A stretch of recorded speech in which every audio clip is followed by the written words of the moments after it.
यो निर्मल निवास भन्दा अलिकति पर कान्ति बाल अस्पताल मेरोको एरिया हो। यहाँ पुलिस 3 तहमा राखिएको छ। अहिलेको गणतन्त्रको सरकार कति त्रसित भएको रहेछ भन्ने कुरा यहाँ देखिन्छ। यसपछि 3 तहको सेक्युरिटी यहाँ छ, ब्यारिकेड राखेको छ, निषेधित क्षेत्र लेखिएको छ। त्यसबाहेक यहाँपट्टि पुलिसको यो पानीको फोहरा राखिएको छ र त्यसपछि यहाँनिर यो भैरवनाथ गढको ठ्याक्कै अगाडि पनि ठूलो संख्यामा पुलिसहरू तैनात गरिएको छ।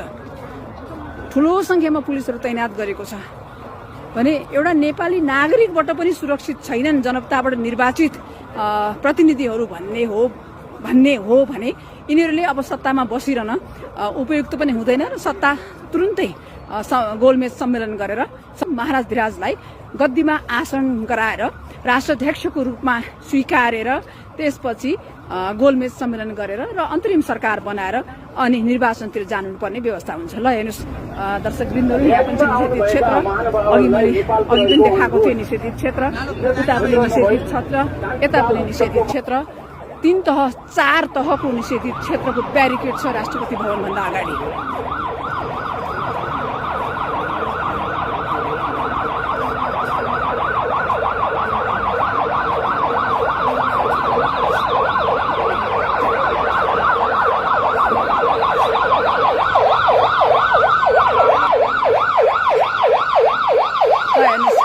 निषेधित क्षेत्रभित्र एम्बुलेन्स परेको छ।